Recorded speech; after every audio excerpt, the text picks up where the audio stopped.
Hi, my name is Jennifer Hancock, and I'm the author of The Humanist Approach to Grief and Grieving. And this is a short video lesson on how to talk to kids about death. It's a humanist perspective on the topic. Now, one thing is certain in life, and that is that we're all going to eventually die. Death is inevitable. Death is also one of the hardest concepts for us humans to grasp because it entails not being. And my son is grappling with this topic right now. We just had a conversation about this a couple of nights ago. The idea of not existing for him, and he's 9, is very, very hard for him to understand. Now, it's also a really painful emotion to think about. Not existing scares us. It scares everybody. And if you've made it into adulthood, you've probably also experienced some grief. A lot of grief, a little grief, but you've experienced grief. And you know, if you've experienced it, that grief is one of the most difficult emotions for us to bear. It's so painful that most of us would rather feel pain or anger than feel grief. The humanist approach to death is to not fear it and to not run away from our grief. We're not going to be afraid of death, and we're not going to run away from our grief. Now, that's easier said than done, because as human animals, we're designed to want to live. And the thought of death is very, very scary. So how do we come to terms with that? And that's what this is going to be about, except how you help your child come to terms with this. What happens from the humanist perspective is that when we accept death as inevitable and as permanent, it becomes a natural part of life, and we have to accept it as such, even if we don't like it. The problem is that our perspective on death as adults doesn't really help our kids cope with their grief in the moment, and that's why I wanted to prepare this presentation. Understanding the grief process and how to help your child cope with their grief effectively, I think, is one of our most important duties as adults. So let's talk about the grief process and how we might help our kids cope with this. The grief process isn't a process so much as it's an extinction burst. And I'm including a link to an article I wrote about that topic, grief as an extinction burst, so you can understand it. But basically, we're used to having the person around us, and when we don't have them around us again, we have to break the habit of being around them, and that's incredibly, incredibly painful, and it's not something we want to deal with. And so we go through the stages of an extinction burst, but we call it the stages of grief. Now, we're used to having, when we experience grief, someone, or if you're a kid, an animal, a pet maybe died, and we're used to having that person or that animal in our life. And that's why your child is grieving. They don't want to accept that that person or that animal isn't there anymore. And so when we don't want to accept it, we employ a bunch of different strategies to try and alleviate the grief we're experiencing so that we don't have to experience it. I apologize for this. All right. What we do, what the grief process is basically, is an attempt to deny death. And we use a bunch of different strategies to do that. None of them work, and eventually we're forced to accept death. And the reason we're forced to accept death is because death is permanent. There's no incarnation of death to bargain with. There's no underworld you can go to get the dead person back. They're not coming back. They're dead. It's final. That's it. And so it doesn't matter what strategies we use to try and deny death, we still have to come to terms with the fact that death is final. Now, here's what you need to know if you're trying to help a child experience grief, and if you're watching your child experience grief, which is actually worse than experiencing it yourself. You need to understand you cannot protect them from this emotion, nor should you. It's really painful to watch them go through this, but do not deny them their grief. Learning that you can experience grief and survive it is an essential life skill. And once you know you can experience this horrible, horrible emotion and come out okay on the other side, you lose your fear of it. And it's a really empowering thing, but there's only one way to learn that, and that's to experience it. So don't deny your child their grief. Let them have this experience. As hard as it is to watch them go through this, let them have it. Your job is to support your child through the emotional turmoil that is grief and help them to learn that, yes, while death is very, very sad and it's upsetting, life does go on, and so should they. This is all about respecting their emotions, allowing them their emotions, but modeling a healthy grief for them by sharing your grief and helping them to find a context for their emotions. So don't freak out. You can do this. You can do this. It'll really be okay. The first thing you need to do is keep it natural. Death is death. Do not use substitute words with kids. They don't understand them. Metaphors confuse them. They went away. Well, where'd they go away to? You want to be clear what happened was death. So don't sugarcoat it and think that'll make it easier. All that does is confuse them and delays them learning about death. Death is natural, it's inevitable, it's sad, it's heartbreaking, but it's something that if you're going to live, you're going to have to deal with at some point. So yes, it can be scary, but the more you as the parent model calm acceptance of death, the easier it will be for your child to learn how to calmly accept it as well, even though every cell in your body is going, no. Now, the other reason to keep the topic of death natural as opposed to supernatural is because if you provide your child with supernatural hope that they're going to see their loved one again in another life or some other magical way to kind of get rid of the grief, you're actually prolonging the grief process. In fact, what you're doing is interrupting the grief process entirely. Specifically, the concept of an afterlife is a form of bargaining. So, you deny, you try to bargain. Yeah, it's a form of bargaining. And if you allow the bargaining to work by saying, well, yes, you can see this person again in an afterlife, you never get to acceptance. In order to get to acceptance, bargaining can't work. When you allow bargaining to work, you're just delaying the grief. You're not actually processing it. Now, my goal as a humanist who understands the science of the extinction burst process, the behavioral component of what's going on, and has experienced enough grief to not ever want to experience it again, here's my perspective. I want to get to the acceptance stage of grief as quickly as I possibly can. I do not want to stay in the denial and the bargaining and so forth stages. I want to get all the way to acceptance as quickly as possible. I don't want to take a detour along the way, and that prolongs my grief. Don't want to do it. Grief is a horrible emotion. Want to get through it quickly. I want to experience my grief. I'm not going to deny it. It's painful. It's horrible. I'm going to experience it, accept it, and continue living despite it.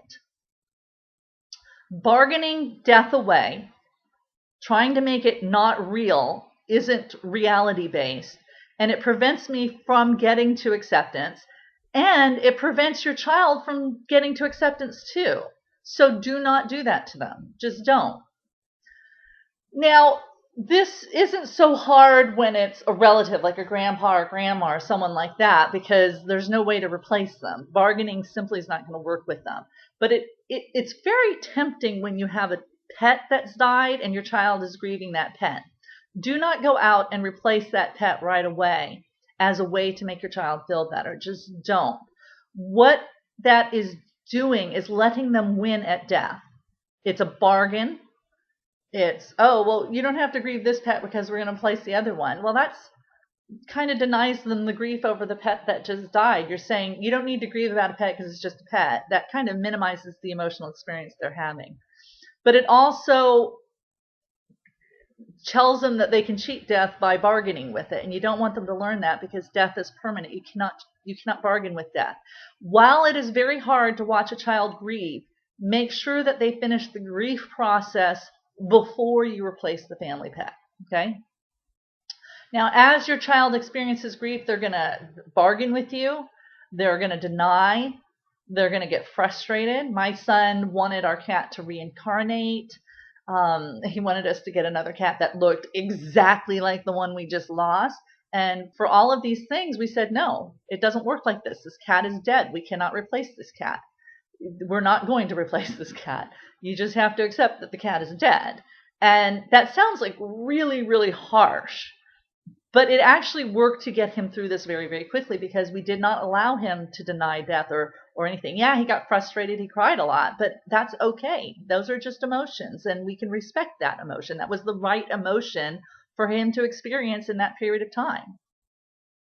The best thing you can do is to keep focusing your child on the fact that death is natural, it's final, it's inevitable, and you cannot bargain it away. And that it's okay that what happened made us sad. It's okay that what happened makes us want to cry.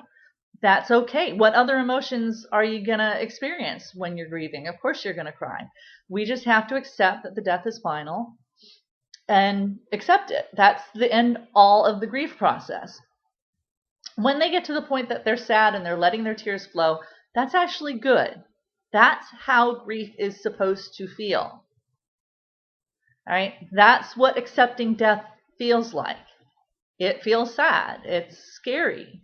It's upsetting. Of course, those are the emotions we're going to experience. That is natural. That's how it's supposed to feel. It's sad. In fact, it's natural to feel sad. So feel sad with them and allow them that emotion and its place. Sadness and grief are natural emotions. They're nothing we need to be afraid of. So allow your child to experience it. Comfort them and be there with them, but don't try to get rid of it or tell them they shouldn't be feeling that way or they should get over it or it's just a cat. Let them experience their grief. They will process through this on their own if you let them and don't interrupt them. So what are the best practices when talking to your child about death? When my son's grandfather died when he was 3, I like quickly went online and did a bunch of research. And then like 2 years later, Del McGowan published his book, Raising Freethinkers, and it included all the research I found to help me with my son. So rather than doing your own research, go get Del McGowan's book, Raising Freethinkers. It's got a fabulous chapter on what science says are the best practices on helping your child talk to your child about grief. And I'm including a link to the book in your resources section of this course. Now, this book, like I said, has an excellent chapter on death, and it includes a lot of research on the best practices. I highly recommend it. It would have saved me hours. If this book had been out when my child first started dealing with this, it would have saved me hours, honestly. Now, here's a quick review about what the basics are of what constitutes best practices when talking to children about death. First, do not deny death. It has happened. And helping your child accept that death is real is what you are supposed to be doing as their parent.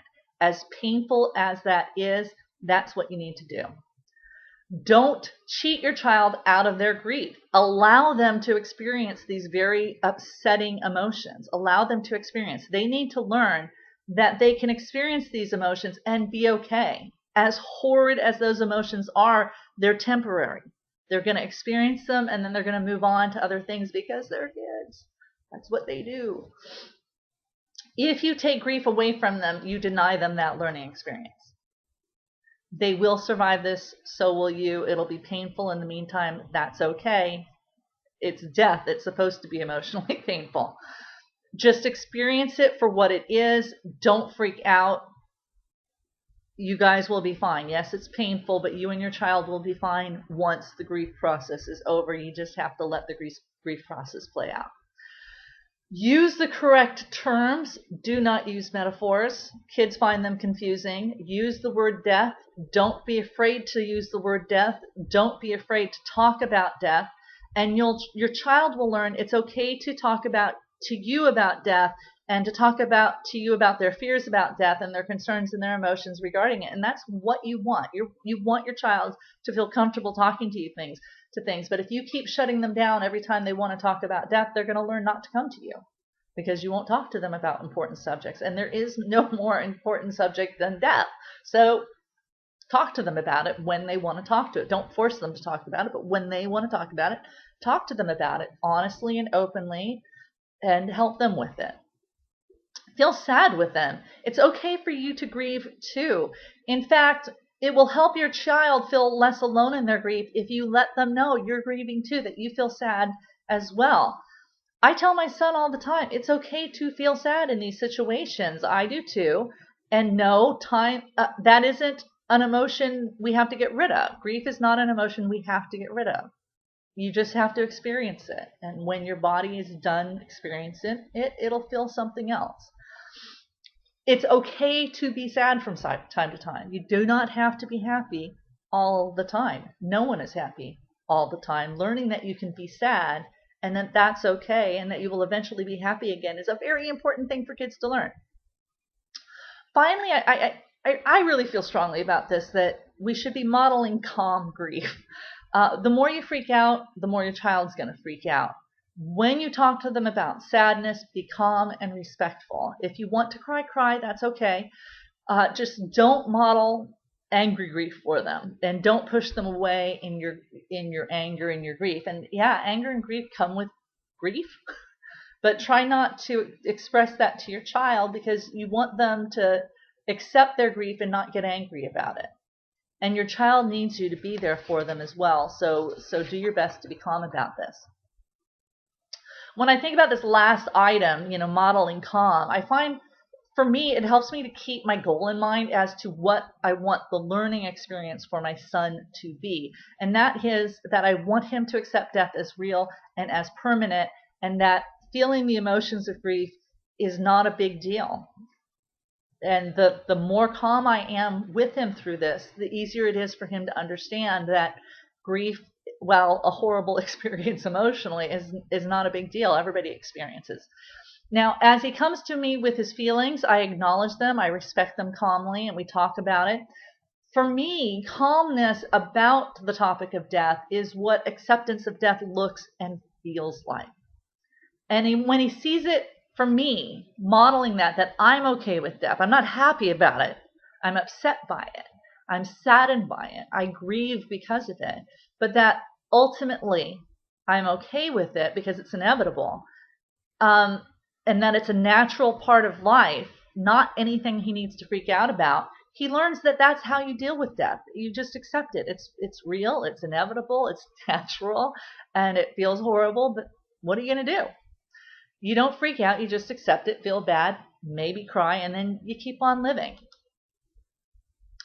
The hardest thing for me about talking to your child about death is that they tend to become death obsessed for a while, and it's kind of freaky because you don't want your 3-year-old or your 4-year-old obsessed with death. But that's exactly what happens. And I'm laughing about it now, but at the time I was like, is this normal? It's apparently normal. And again, Dale McGowan's book on the subject, fabulous. Now, when my son was 3, his grandpa died, or one of his grandpas died, and he spent like the next year and a half going up to old people in the supermarket, telling them that they were old. Oh, you're old. Are you going to die soon? And I laugh about it now, but as you can imagine, it was horrifying in the moment when he was doing this. I was mortified. But when I read Dale McGowan's book, I came to understand that this is what they need to do. They're learning about it. It's confusing, and they don't really understand why people die. They just know that people die, and if it's an older person that died, they're going to think, well, old people die. Okay, that's what my mom said, old people die. So is that old person going to die? That's just natural child curiosity. And again, I can't recommend Dale McGowan's book highly enough on this. Having questions about death is normal. Having a lot of questions about death, as mortifying as they might be for you as the parent, is also normal. Think about it this way, right? Death is a difficult subject even for adults, which is why we tend not to want to talk about it. So, of course, our kids are going to have a lot of questions about it. Answer them. Try not to freak out with your child's new death obsession. They're just trying to learn what death is, what the parameters is. It's kind of like learning what a hot air balloon is. It's just another thing to learn about to them, and they don't understand it, except it's more important than a hot air balloon. And they know that, so they want to get their heads around it because they have to get their heads around it. What I do is, when he was going through this, I would find opportunities that didn't involve old people to talk about death with them. Like if we found a dead bug on the sidewalk, I'd point it out and go, "Oh, it's a dead bee. Let's look at it for a little bit and let's talk about what it means for this bee to be dead." And he actually found that very, very interesting. And finding opportunities for him to talk about death that didn't involve old people in the supermarket really helped him not talk about death with the old people in the supermarket. So double plus good. The other thing is, they stop talking about it, but then several months later or a year later, they'll bring it up again. Don't be surprised if they revisit this topic that you thought you were done with months ago. Acknowledge their feelings and discuss it. Like, we haven't had to discuss death with my son in a couple of years, and just the other night, he's 9 now, and just the other night, he was talking about death and an afterlife, and is there, and he's really scared about the concept of death and dying. So we had to have that conversation again. I didn't freak out. It's just, it's normal. Of course, he wants to ask these questions as he learns more, as he learns from his friends what they think happens when you die. Yeah, I mean, the kids are talking about it, so talk to him about it, or her. Now, the other reason I think it's hugely important for you to be present for these little death discussions your child wants to have is because if you push it away because you don't want to talk about it because it makes you uncomfortable, you're teaching your child not to come to you with important questions, not to come to you with things that scare them or frighten them. You need your child to confide in you. You need to encourage them to come to you when things scare them, and death will scare them. Do not push them away during these conversations. You want them to confide in you, so you need to allow them to confide in you about their fears, their concerns, their emotions, and their intellectual curiosity about death.